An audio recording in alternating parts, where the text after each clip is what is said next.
اعوذ باللہ من الشیطان الرجیم بسم اللہ الرحمن الرحیم انما یؤمن بآیاتنا الذین اذا ذکروا بها میری ایمان رکھنے والے تو ہماری آیات پر وہ لوگ ہیں کہ جب انہیں ہماری آیات کے ذریعے سے تذکیر کی جاتی ہے، نصیحت کی جاتی ہے، انہیں سنائی جاتی ہے، خروا سجدا،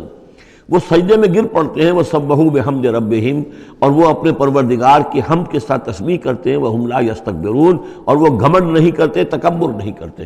یہ آیت سجدہ ہے۔ تتجافی جنوبہم عن المضاجع، رات کے اوقات میں ان کے پہلو بستروں سے دور رہتے ہیں، علیحدہ رہتے ہیں، رات کو یبیتون لربہم سجدا وقیاما۔ ایک تو وہ شخص ہے کہ جو ساری رات پڑا سوتا رہتا ہے، اور ایک وہ ہے کہ جو وقفے وقفے سے اٹھتا ہے، اللہ کو یاد کرتا ہے، کبھی کھڑا ہے کبھی سجدہ کر رہا ہے۔ تو ان کے پہلو جو ہیں وہ ان کے بستروں سے علیحدہ رہتے ہیں۔ یدعون ربہم خوفا وطمعا، اپنے رب کو پکارتے رہتے ہیں، دعا کرتے رہتے ہیں اپنے رب سے، خوف کے ساتھ بھی اور طمع کے ساتھ بھی۔ انہیں امید بھی ہوتی ہے، لالچ بھی ہوتا ہے کہ اللہ تعالیٰ رحم فرمائے، مغفرت فرمائے، لیکن ڈر بھی رہتا ہے کہ کہیں ہماری پکڑ نہ ہو جائے۔ وَمِمَّا رَزَقْنَاهُمْ يُنْفِقُونَ، اور جو کچھ ہم نے انہیں دیا ہے اس میں سے پھر وہ خرچ کرتے ہیں ہماری رضا جوئی کے لیے۔ فَلَا تَعْلَمُ نَفْسٌ مَّا أُخْفِيَ لَهُم مِّن قُرَّةِ أَعْيُنٍ، تو کسی جان کو نہیں معلوم، کسی انسان کو نہیں معلوم کیا کچھ چھپایا گیا ہے ان کے لیے ان کی آنکھوں کی ٹھنڈک کے واسطے۔ یعنی جنت میں ہم نے کیا کچھ چھپایا ہوا ان کے لیے کوئی نہیں جانتا۔ فَلَا تَعْلَمُ نَفْسٌ، کوئی نہیں جانتا۔ اسی مضمون کو اصل میں حضور نے ادا کیا ہے کہ مَا لَا عَيْنٌ رَأَتْ وَلَا أُذُنٌ سَمِعَتْ وَمَا خَطَرَ عَلَىٰ قَلْبِ بَشَرٍ۔ باقی جو چیزیں بیان کی گئی ہیں ان کے بھی اصل حقیقت تو وہاں کھلے گی، لیکن پھر بھی یہ تو ابتدائی نزل ہے، پہلی مہمان نوازی ان چیزوں سے ہے جن کا کہ قرآن مجید میں ذکر ہے، جن کو کہ ہم سمجھ سکتے ہیں۔ اصل نعمتیں جو جنت کی ہیں وہ تو یہ فلا تعلم نفس، کوئی نہیں جانتا کیا کچھ چھپایا گیا ان کے لیے، اللہ تعالیٰ نے کیا کچھ تیار کر کے رکھا ہوا ہے ان کی آنکھوں کی ٹھنڈک کا سامان۔ جزاء بما كانوا يعملون، وہ بدلہ ہوگا ان کے اعمال کا۔ افمن کان مومنا کمن کان فاسقا، تو بھلا ایک شخص کہ جو مومن ہے کیا وہ ایسا ہو جائے گا جیسے فاسق ہو؟ کیا ان کا انجام برابر ہوگا؟ لا یستوون، نہیں وہ برابر نہیں ہو سکتے۔ اما الذین آمنوا وعملوا الصالحات، یقیناً وہ لوگ جو ایمان لائے اور جنہوں نے نیک عمل کیے، فلہم جنات الماوا، ان کے لیے تو وہ باغات ہیں جہاں ان کو ٹھکانہ دیا جائے گا۔ نزلا بما كانوا يعملون، اور یہ ہوگی ان کی ابتدائی مہمان نوازی۔ نزول عربی میں کہتے ہیں مہمان جیسے ہی آئے، نزیل اترا ہے وہ اپنی سواری سے، گھوڑے سے آیا ہے، اونٹ پر آیا ہے، آپ کے دروازے کے سامنے آ کر وہ اترا ہے، اونٹ کو بٹھایا ہے، اس سے اترا ہے، یا آج کار سے اتر رہا ہے۔ تو اب یہ نزیل ہے اس وقت۔ اس نزیل کے لیے نزول فوری طور پر، موسم کے اعتبار سے ٹھنڈا ہے یا گرم ہے، آپ فوری طور پر لاتے ہیں، یہ نزول ہے۔ پھر وہ اب آپ کے پاس ٹھہر گیا ہے، آپ نے اس کے لیے کمرے کا بندوبست کیا ہے، وہ وہاں پر اس نے استراحت کی ہے، اب آپ نے اہتمام کے ساتھ اس کے لیے کھانا تیار کروایا۔ یہ ہے ضیافت، ضیف اب بنا ہے وہ۔ تو جیسے آیا ہے وہ نزیل ہے، اور جب گھر میں آپ کے ٹھہر گیا تو اب ضیف ہے، وہ پھر ضیافت ہوگی۔ تو وہ چیزیں جو ہیں ما لا عین رأت ولا اذن سمعت وما خطر علی قلب بشر، یہ اصل میں ضیافت خداوندی ہے، اور یہ نزل ہے جس کا ذکر قرآن مجید میں اس تفصیل سے آیا ہے۔ وَأَمَّا الَّذِينَ فَسَقُوا فَمَأْوَاهُمُ النَّارُ، اور جو لوگ سرکش تھے اور جنہوں نے نافرمانی کی تھی ان کا ٹھکانہ آگ ہے۔ كُلَّمَا أَرَادُوا أَن يَخْرُجُوا مِنْهَا، جب بھی وہ چاہیں گے کہ وہاں سے نکل بھاگیں، أُعِيدُوا فِيهَا، پھر انہیں اسی میں لوٹا دیا جائے گا۔ وَقِيلَ لَهُمْ ذُوقُوا عَذَابَ النَّارِ الَّذِي كُنتُمْ بِهِ تُكَذِّبُونَ، اور ان سے کہا جائے گا چکھو اب مزہ اس عذاب کا، آگ کے عذاب کا جس کو تم جھٹلاتے رہے تھے۔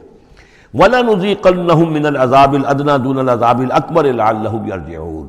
یہ ہے آیت نمبر 21 اس سورہ مبارکہ کی، اور آیت نمبر 41 تھی سورہ الروم کی۔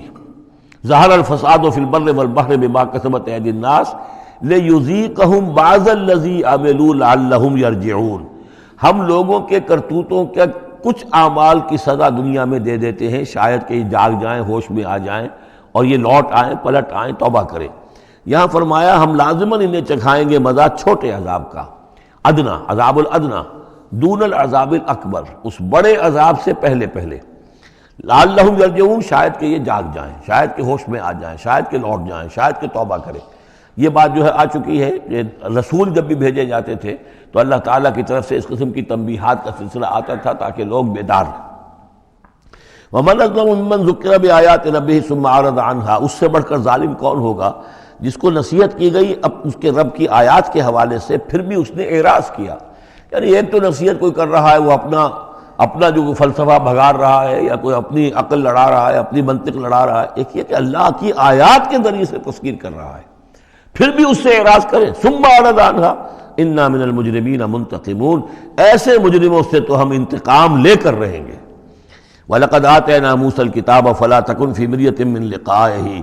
اور ہم نے موسیٰ کو کتاب دی تھی، اور یہ جملہ متردہ بیچ میں آیا ہے کہ اے نبی آپ بالکل شک میں نہ رہیے اس کی ملنے سے یا اس کی ملاقات کے۔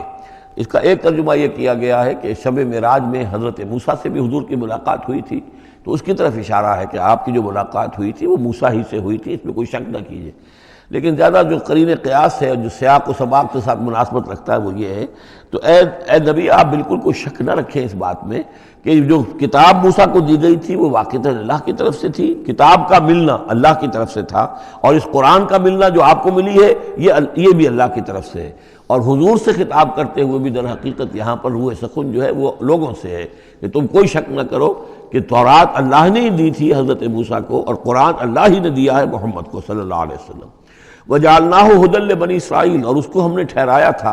بنا دیا تھا ہدایت، رہنمائی بنی اسرائیل کے لیے۔ وَجَعَلْنَا مِنْهُمْ أَئِمَّةً يَهْدُونَ بِأَمْرِنَا لَمَّا صَبَرُوا، اور ان میں سے پھر ہم نے ایسے امام اٹھائے، پیشوا اٹھائے، رہنما اٹھائے کہ جو لوگوں کو ہمارے حکم سے وہ ہدایت کرتے تھے، رہنمائی کرتے تھے، تورات کی تعلیم کرتے تھے، تورات کو سمجھاتے تھے، نیکی کا حکم دیتے تھے، امر بالمعروف نہی منکر کرتے تھے۔ لما صبروا، لیکن یہ کام وہ کر سکتے تھے جب خود صبر کی روش اختیار کر لیں۔ اگر آدمی اپنی تمام توانائیاں اور قوتیں زیادہ سے زیادہ عیش، زیادہ سے زیادہ دولت جمع کرنے پر کرے گا تو وقت کہاں سے لائے گا ان کاموں کے لیے؟ اور اس کام کے لیے تو ظاہر بات ہے آپ کو بدی پر کسی کو روکنا ہے، ٹوکنا ہے، نہیں منکر کرنا ہے تو کوئی صبر بھی کرنا پڑے گا، کوئی مصیبت بھی آئے گی، کوئی تکلیف بھی آئے گی، کوئی آپ کو ستائے گا بھی، گالیاں دے گا، اور اگر حکومت کے خلاف آپ نے کوئی بات کہی ہے تو حکومت آپ کو سزا دے گی۔ لہذا صبر کے بغیر یہ کام نہیں ہوتے۔ وَجَعَلْنَا مِنْهُمْ أَئِمَّةً يَهْدُونَ بِأَمْرِنَا، اب ہر شخص کے ہم میں سے یہ خواہش پیدا ہونی چاہیے کہ اللہ تعالیٰ ہمیں بھی، اگر بنی اسرائیل میں سے اللہ تعالیٰ نے بہت سے لوگ ایسے اٹھا دیے جن کی یہ تعریف کی جا رہی ہے، جعلنا منہم ائمۃ یہدون بامرنا لما صبروا، اللہ تعالیٰ ہمیں توفیق دے کہ ہم بھی اس امت مسلمہ میں اسی کام کے کرنے والے بن جائیں، تاکہ لوگوں کو خیر کی طرف بلائیں، حق کی طرف دعوت دیں، لیکن اس کے لیے اپنے لیے صبر اختیار کرنا ضروری ہے۔ کم سے کم اپنا جو ہے اسٹینڈرڈ آف لیونگ رکھیں، تاکہ یہ کہ ہم اپنا وقت سپیئر کر سکیں، جس کو تبلیغی بھائی کہتے ہیں تفریغ الاوقات، اوقات فارغ نہیں کریں گے اپنے، سارا وقت تو لگا ہوا ہے آپ پیسہ کمانے میں، اس لیے کہ اس کے ایک خاص قسم کا معیار زندگی بنا لیا ہے، اور اس کو مینٹین کرنے کے لیے اب جتنا کچھ آپ کو چاہیے، اب دن رات ایک کریں گے تو آپ اپنے اس معیار زندگی کو مینٹین کر سکتے ہیں۔ گویا کہ اب ہم اس معیار زندگی کو پوج رہے ہیں، ہمارے پاس اب وقت ہی نہیں ہے، صلاحیت کہاں لگائیں، کس وقت میں لگائیں، کیا کام کریں۔ لیکن صبر کی روش ہوگی اور پھر قرآن مجید کے ساتھ وہ تعلق ہوگا تو پھر انشاءاللہ تعالیٰ اللہ تعالیٰ نے انسان میں بڑی صلاحیتیں رکھی ہیں، بڑی قوتیں رکھی ہیں، مسجود ملائک بنایا ہے، اللہ کے کریشن کا کلائمیکس ہے یہ، تو اللہ تعالیٰ کی یوں سمجھیے کہ تخلیق کا نقطۂ عروج ہے، تو اس کے اندر صلاحیتیں ہیں۔ آدمی ارادہ کر لے، ہمت کرے، فیصلہ کر لے تو پھر یہ کہ اللہ تعالیٰ جو ہے اس کے لیے راستے کھول دیتا ہے۔ وَجَعَلْنَا مِنْهُمْ أَئِمَّةً يَهْدُونَ بِأَمْرِنَا لَمَّا صَبَرُوا وَكَانُوا بِآيَاتِنَا يُوقِنُونَ، ایک تو یہ کہ صبر کریں اور ہماری آیات کے اوپر پورا یقین ہو۔ إِنَّ رَبَّكَ هُوَ يَفْصِلُ بَيْنَهُمْ يَوْمَ الْقِيَامَةِ فِيمَا كَانُوا فِيهِ يَخْتَلِفُونَ، یقیناً آپ کا رب فیصلہ کرے گا ان کے مابین قیامت کے دن ان تمام چیزوں میں جن میں یہ اختلاف کر رہے تھے۔ أَوَلَمْ يَهْدِ لَهُمْ كَمَا أَهْلَكْنَا مِنْ قَبْلِهِمْ مِنَ الْقُرُونِ يَمْشُونَ فِي مَسَاكِنِهِمْ، کیا ان کے لیے یہ بات کافی نہیں ہوئی، ان کی رہنمائی کے لیے، ان کو سبق دکھانے کے لیے کہ ان سے پہلے ہم نے کتنی ہی بستیوں کو اور کتنی ہی نسلوں کو جو ہے ہلاک کیا ہے، کہ وہ جو پھرتے تھے اپنی انہی مساکن میں، اپنے شہروں میں، اور ایک مفہوم یہ کہ جن میں اب یہ پھر رہے ہیں، یہ جاتے ہیں اور سمود کی بستیوں کے پاس سے گزرتے ہیں۔ خبر آئی ہے کہ کوئی برطانوی سیاست جو ہے وہ محققین، انہوں نے وہ ڈیڈ سی میں اس کے ساحل کے ساتھ ہی اور پانی کے نیچے وہ آثار موجود ہیں اس شہر کے کہ جس کی طرف حضرت لوط علیہ السلام کو بھیجا گیا تھا۔ تو خبر میں یہ ہے کہ قرآن اور تورات کی جو بات ہے اس کی تصدیق ہو گئی ہے، لیکن وہ بستی جو ہے پہلے بھی میرا گمان یہی تھا کہ وہ جو ہے اصل میں سمندر کے اندر آ چکی ہے، اور شاید اسی لیے ڈیڈ سی اس کا نام ہو کہ پورے شہر جو ہیں بڑے ہوئے وہ اس کے اندر دھنس گئے ہیں، اور گویا کہ سب کے سب اسی کے اندر جو ہے ان کی قبر بن گئی ہے، وہ پانی کی قبر کے اندر وہ دفن ہوئے ہیں۔ بہرحال یہ تمام چیزیں جو ہے تم پھرتے ہو، آتے ہو، جاتے ہو، انہی لوگوں کے مساکن کے اندر تم پھر رہے ہو۔ ان فی ذلک لآیات فلا یسمعون، اس میں یقیناً نشانیاں ہیں، تو کیا تم عقل سے کام نہیں لیتے، سنتے نہیں ہو؟ اولم یروا انا نسوق الماء الی الارض الجرز، کیا انہوں نے دیکھا نہیں کہ ہم پانی کو ہانک کر لے جاتے ہیں ایک ایسی زمین کی طرف جو چٹیل پڑی ہے، بے آب و گیا ہے، فنخرج بہ زرعا تاکل منہ انعامہم وانفسہم، پھر ہم اس کے ذریعے سے اس پانی میں کھیتی اگا دیتے ہیں کہ جس میں سے کھاتے ہیں ان کے مویشی بھی اور خود یہ بھی۔ افلا یبصرون، تو کیا یہ دیکھتے نہیں ہیں؟ وَيَقُولُونَ مَتَىٰ هَٰذَا الْفَتْحُ إِن كُنتُمْ صَادِقِينَ، اور وہ یہ کہتے ہیں کب ہوگا یہ فیصلہ، اگر تم سچے ہو تو بتاؤ اے مسلمانوں، یہ قیامت یا عذاب یہ کب آئے گا؟ قُلْ يَوْمَ الْفَتْحِ لَا يَنفَعُ الَّذِينَ كَفَرُوا إِيمَانُهُمْ، کہہ دیجئے وہ جو فیصلے کا دن ہوگا پھر اس دن کافروں کا ایمان لانا ان کے لیے ہرگز مفید نہیں ہوگا۔ ایمان لانا غیب میں اب، جبکہ وہ حقائق جو ہیں وہ غیب کے پردے میں چھپے ہوئے ہیں، تب وہ مفید ہے، لیکن جب فیصلہ ہو جائے گا اور جب تمام حقائق جو ہیں وہ نگاہوں کے سامنے آ جائیں گے، یوم الفتح لا ينفع الذین کفروا ایمانہم ولا هم ینظرون، اور پھر انہیں کوئی مہلت نہیں ملے گی کہ اب وہ کوئی توبہ کر لیں یا کوئی اپنی اصلاح کر لیں۔ فاعرض عنہم، تو اے نبی آپ ان سے اعراض فرمائیے، ان سے درگزر کیجئے، ان کی باتوں پر زیادہ نہ جائیے۔ منتظر انہم منتظرون، آپ بھی انتظار کیجئے اور یہ بھی انتظار کر رہے ہیں۔ صدق اللہ العظیم۔